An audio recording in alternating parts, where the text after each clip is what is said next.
Hey, what's going on, guys? Moving across with you again here today, bringing you some more Pokemon MMO, and I want to apologize. This is not live. I'm doing a voiceover right here because when I battled Matt, his voice was not recorded, and what keeps happening is when my computer does updates, it messes with my settings and I forget to go back and change them. So I didn't want it to sound really weird with me being the only one talking, like I'm talking to no one. But this is our second battle. As you know, the first one got corrupted. You did not get to see it. I got it absolutely smashed. Now this one was a lot closer. He starts off with Alakazam. I start off with Electrobuzz, and his Alakazam comes out and just does massive damage, and Electrobuzz does nothing basically. So I'm down one Pokemon already, so it's 6v5, and we've done absolutely no damage so far. I throw out Scissor here next because Steel is super effective, I believe, and so is Fury Cutter. And the problem with Fury Cutter is it has to build up. So it has 10 power, but every time it hits, it does a little bit more damage. So we start off with Fury Cutter. We use it once. It does pretty good damage for 10 power, but it's then disabled and of no use to me. So I use, I think it's Steel Wing that I just picked. Yeah, Steel Wing, and that takes him out. It's not super effective, but it does a lot of damage. And I chose Scizor because Metal Psychic and Ghost are not very effective to Metal, even though Steel's not super effective to them. They can't use Psychic and Metal attacks to harm him. So he throws out Charizard, and I immediately have to change because Fire is super effective to Steel. I throw out Blastoise, and Blastoise was my key to this battle because he knows Ice Beam and Bite, and also Water Pulse and Bubble. Bite is super effective to Dark and Ghost, Ice Beam to his Dragonair, and then Water to his Charizard. So Blastoise has a lot of use in this battle, but as you'll see, we're going to take out Charizard here. Charizard does a ton of damage to him because one, he gets a free attack when I swap, so he gets the second attack. And Blastoise is a defensive-minded Pokemon. If you go and look at his stats, so he's able to tank those 2 hits and still take out Charizard. He throws out Dragonair. Now this is the turning point of the battle right here. I believe I get a critical hit, and Ice Beam super effective to Dragonair. Yeah, critical hit. That instantly changed the battle. He's now down 3. I'm down 1. So we are in control of the battle at this point. He throws out Gengar, and I'm excited. I actually get excited if you could hear the actual sound of the video, because he knows Bite, and it's super effective. But his Gengar goes first, instantly takes me out. So that kind of damps it. I throw Scissor back out. We try to use Fury Cutter, which is super effective, I believe, to Gengar as well. And his Ghost attacks are not going to be very effective to me. So we're going to keep using Fury Cutters, and he uses Confuse Ray, which is so annoying. And I'm glad it missed the first time. Let me get one attack off, but we get Steel Wing off, and don't get confused. Steel Wing also raises your defense, which helps a lot, your physical defense. And I try to use Aerial Ace to finish him off, but I get hit by Confusion, as you're about to see. Yeah, takes me out.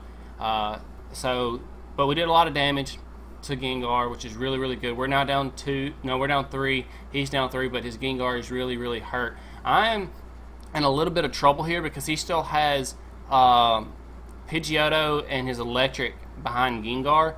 Pidgeotto is super effective to Vileplume and Machamp, so I know I have to take Pidgeotto out with Arcanine because he's just going to level the other 2. So right here I'm trying to make a decision on what to do, and I eventually go, I believe, with Vileplume to finish off Gengar. I believe what I do. Yeah, I pick Vileplume, and we go in, we try to finish off Gengar.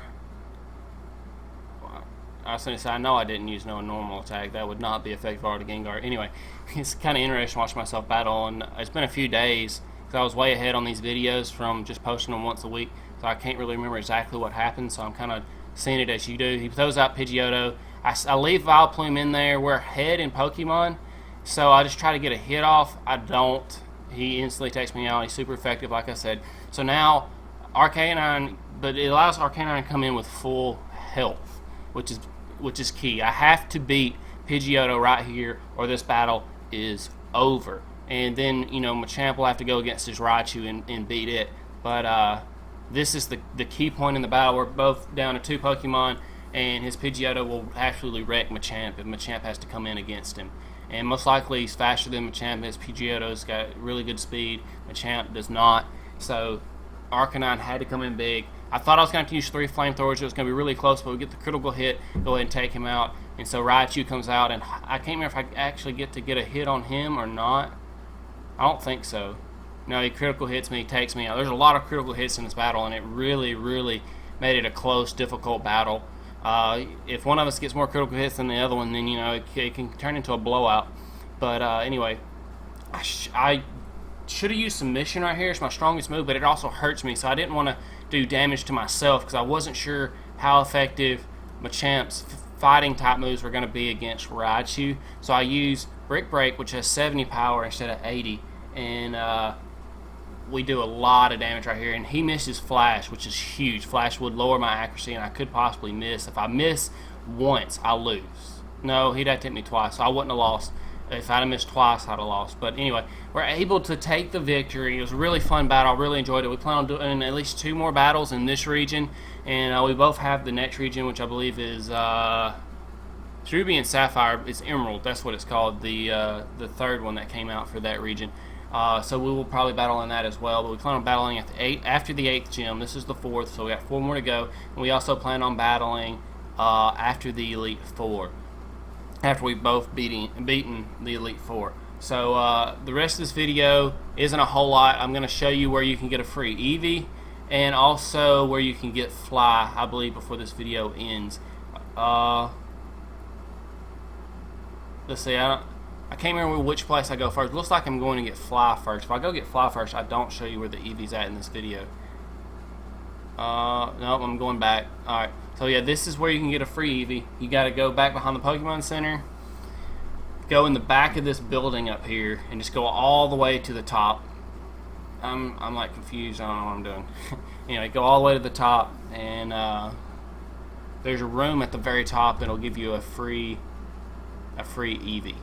So Eevee, for those of you who don't know, Eevee is the Pokemon that has many different evolved types, use stones and different ways to evolve him. In this version of the game, it only has 3 evolutions: Jolteon, which is electric; Vaporeon, which is water; Flareon, which is fire. And you use whatever elemental stone you want to get whichever form of Eevee you want. You know, Firestone for Flareon, Thunderstone for Jolteon, Waterstone for Vaporeon. Later on in the generations of this game, there's also a ice type. There's a dark and a psychic type, a dark type, a psychic type, and a grass type as well of Eevee. So you can actually have a full party of Eevees, all kinds of different types. I believe, let's see, you got fire, water, electric, psychic, dark, ice, which is 6. That's a full party right there. But you also have grass, so there's 7 of them, I believe. So you can't even get all of them in a single party. But if that's what you want to do, you could actually do that. Now there's a sleeping Snorlax there, but we're not going to worry about that this episode. That'll be next episode. We're going to go up here. You go up here, you cut this. We're going to enter a battle right here, I believe. Yeah. And we're headed over here to get Fly. Fly is an ATM that lets you go back to any Pokemon Center you've been back to before. So if there's a city you want to go back to, you can just fly to that Pokemon Center using Fly. So pretty strong flying type move as well. It works like Dig. It's a 2-turn move. He flies up in the air, can't be hit while he's up there, and comes back down and hits on the 2nd turn. So it works like Dig. Dig, you go under the ground. It's a ground type move. Can't be hit while you're underground, that kind of thing. So it works the same way. I think it's got like 80 power. I actually don't have anyone in my party that can learn it, unless Scizor can. I'm not sure. I can't remember if I checked that or not.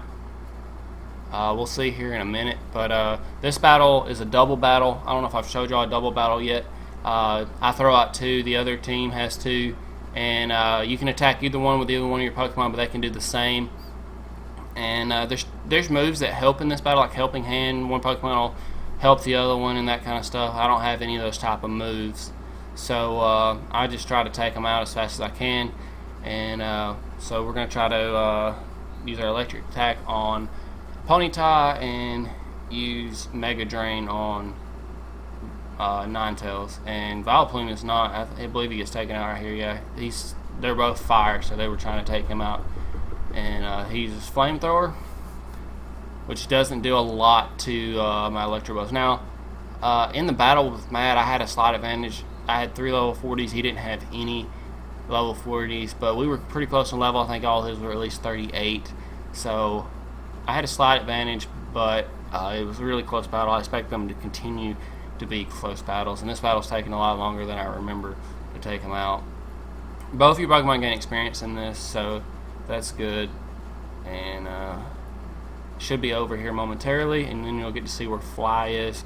After I get Fly, that'll pretty much be the end of the episode.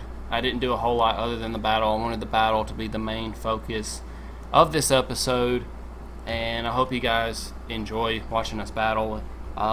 And if y'all really enjoy it, you can leave a comment, and we can maybe set up some more battles. After the go 2 gyms instead of 4 before battling or something like that. But I do enjoy battling. It's a lot of fun. If you want to see the video where you can hear both of us actually talking as we're battling, you can go to his channel. I'll leave a link down in the comments to his channel, and you can go check that out and see the battle from his point of view, and also hear both our voices, and hear us talking back and forth as we battle and that kind of thing, instead of just hearing me talk over it and not knowing what he had to say. I just really didn't feel good about putting up a video where you can only hear one side of a conversation. I didn't like doing that, so that's why I'm doing this voiceover now. But anyway, I go in here and I heal, and that's going to be the end of the episode. So I hope you guys enjoyed the video. If you did, leave a like, comment, and subscribe if you haven't already. And we'll see you next time. Thanks, guys.